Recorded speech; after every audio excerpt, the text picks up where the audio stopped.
अगर तुम आज सोशल मीडिया पर देखो तो ईरान और अमेरिका एक दूसरे के खिलाफ खड़े नजर आते हैं। पाबंदियां, धमकियां, खुफिया कार्रवाइयां, ऐसे लगता है जैसे ये सदियों से ही दुश्मन हैं। लेकिन असल कहानी यहाँ से शुरू नहीं होती। एक वक्त था जब ये इतने अच्छे दोस्त थे कि लोग मिसालें दिया करते थे। ये कोई आम रिलेशन नहीं था। ईरान अमेरिका से सिर्फ बातें नहीं करता था, वो इस पे भरोसा करता था। और अमेरिका वो ईरान को सिर्फ एक मुल्क नहीं समझता था, वो इसे अपने खास लोगों में रखता था। एक लम्हे के लिए सोचो कि ईरान की फौज अमेरिकी हथियारों से भरी हुई थी। ईरान ने तो उस वक्त अमेरिका से अरबों डॉलर्स का असला उठाया हुआ था। हालात ऐसे थे कि ईरान दुनिया के सबसे बड़े अमेरिकी हथियारों के खरीदारों में गिना जाता था। F-14 जैसे फाइटर जेट्स अमेरिका ने ईरान जैसे मुल्क को दे रखे थे। जदीद टैंक उसकी फौज का हिस्सा बन चुके थे। और बात सिर्फ हथियारों तक नहीं थी, ईरान की फौज को ट्रेन कौन कर रहा था? खुद अमेरिका के एक्सपर्ट्स। यानी एक वक्त ऐसा था जब ईरान अमेरिका का करीबी साथी ही नहीं बल्कि उसके फौजी निजाम का एक तरह से हिस्सा बन चुका था। जदीद टैंक, फाइटर जेट्स और वो टेक्नोलॉजी जो उस वक्त हर मुल्क को नहीं मिलती थी। दोनों मुल्क एक दूसरे पे डिपेंड करने लगे थे, ऐसे जैसे एक अच्छा दोस्त दूसरे दोस्त के बगैर काम ही ना करे। फिर बात सिर्फ हथियारों तक नहीं रही। अमेरिकी कंपनियां ईरान में काम कर रही थी, तेल के सौदे हो रहे थे, डॉलर आ भी रहे थे और डॉलर जा भी रहे थे। ईरान का तेल अमेरिका की इंडस्ट्री को चलाने लगा था और बदले में अमेरिका ईरान को वो सब दे रहा था जो उसे इलाके में सबसे ताकतवर मुल्क बना सकता था। उस वक्त ईरान में हुकूमत थी मोहम्मद रजा शाह पहलवी की, एक ऐसा बंदा जो खुलकर अमेरिका के साथ खड़ा था। वो ओपनली कहता था कि ईरान को मगरिब जैसा बनाना है। अमेरिका के तो वारे न्यारे थे क्योंकि ईरान को एक अच्छा इत्तेहादी मिल गया था, वो भी ऐसे इलाके में जहां हर वक्त खतरा रहता था। और ईरान उसे ताकत मिल रही थी और पैसा भी, और उसे वो रफ्तार मिल रही थी जो उसे बाकी ममालिक से आगे ले जा सकती थी। उस वक्त लोग वाकई कहते थे कि अगर मशरक़ वस्ता में किसी को अमेरिका पर सबसे ज्यादा एतमाद है तो वो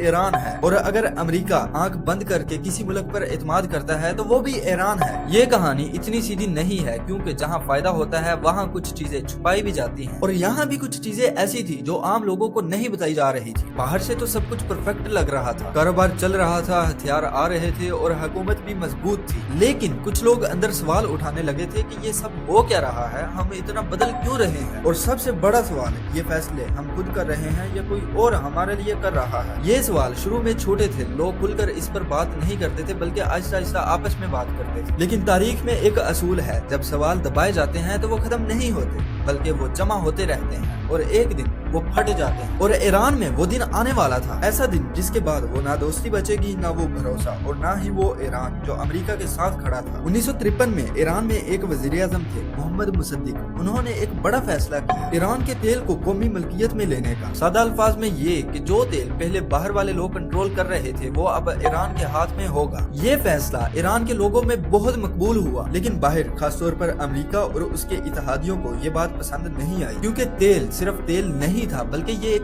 ताकत थी। फिर क्या हुआ, अचानक ईरान के अंदर हालात बदलने लगे। एहतजाज, अफरा तफरी, सियासी दबाव, और फिर एक दिन मुसद्दक को हटा दिया गया और शाह दोबारा इक़्तिदार में आया और उसे वही ताकत दोबारा वापस मिल गई। और यहाँ एक बात समझने वाली है, ये सब सिर्फ ईरान के अंदरूनी हालात नहीं थे। बाद में सामने आया कि इस पूरे मामले में CIA ने किरदार अदा किया था, यानी जो हुकूमत अवाम ने पसंद की थी वो ज्यादा देर नहीं चल सकी। ये वो पॉइंट है जहाँ कहानी ने रुख बदला। बाहर से तो सब कुछ पहले जैसा ही रहा, अमेरिका और ईरान की दोस्ती जारी रही, असला आता रहा, पैसे आते रहे। लेकिन अब फर्क था, लोगों को शक होना शुरू हो गया था कि ये फैसले तेहरान में नहीं हो रहे बल्कि कहीं और हो रहे हैं। और शाह वो पहले से ज्यादा ताकतवर था लेकिन लोगों से दूर होता जा रहा था। अब तक अमेरिका बहुत खुश था क्योंकि उन्हें एक अच्छा इत्तेहादी मिला हुआ था, और वही दूसरी तरफ ईरान के अंदर एक ऐसा तबका बन चुका था जो ये सब पसंद नहीं कर रहा था। वैसे तो लोग खुलकर बात नहीं करते थे लेकिन नाराजगी बढ़ती जा रही थी, खासतौर पर मजहबी तबके में। और इन्हीं में एक नाम आहिस्ता आहिस्ता सामने आने लगा, रूहुल्लाह खुमैनी। शुरू में तो वो सिर्फ एक आलमे दीन थे लेकिन उनकी बातें बहुत मुख्तलिफ थी। वो खुलकर शाह की पॉलिसियों पर तनकीद करते थे। वो कहते थे कि ये जो कुछ हो रहा है ये ईरान को इसकी असल शनाख्त से दूर ले जा रहा है। रूहुल्लाह खुमैनी ने मजहबी और अवामी सतह पर लोगों को बताया कि मुल्क की ताकत और वसाइल बैरूनी असर रसूख के लिए इस्तेमाल हो रहे हैं, और सबसे अहम बात वो अमेरिका के असर रसूख के खिलाफ बोलते थे। ये वो लम्हा था जहाँ ईरान और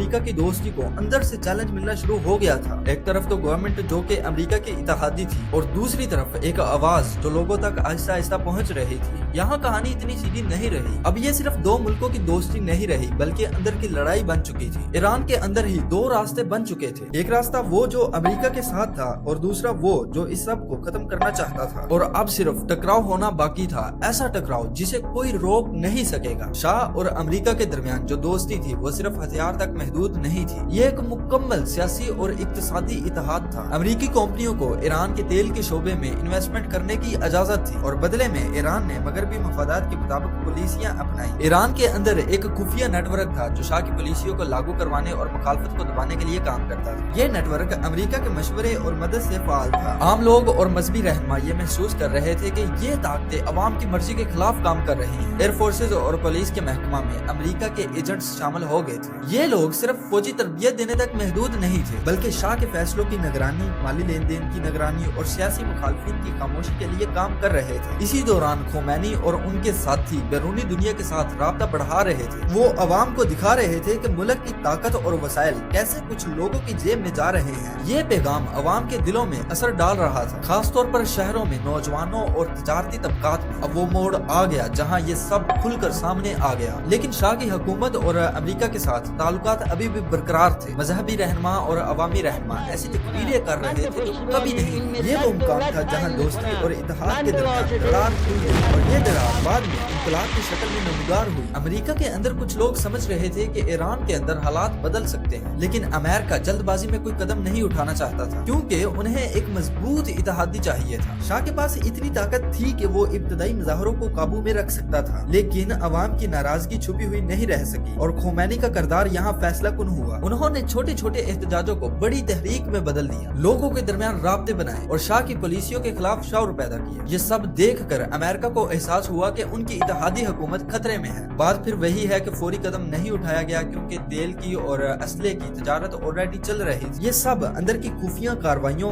माली मफादात और सियासी पोजीशनिंग की वजह से था जो आम लोगों को कभी मालूम ही नहीं हुई। यही वो वक्त था जब दोस्ती के सब पहलू टूटना शुरू हुए। बैरूनी ताकतें अपने मफादात के लिए सरगर्म थी और कहा जाता है कि अंदरूनी ताकतें अपने मफादात के लिए खड़ी हुई थी, लेकिन असल में तो अवाम के अंदर शऊर बढ़ने लगा था। ईरान अपने फैसले खुद करने लगा और यहीं से ईरान और अमेरिका की दुश्मनी ने जन्म लिया।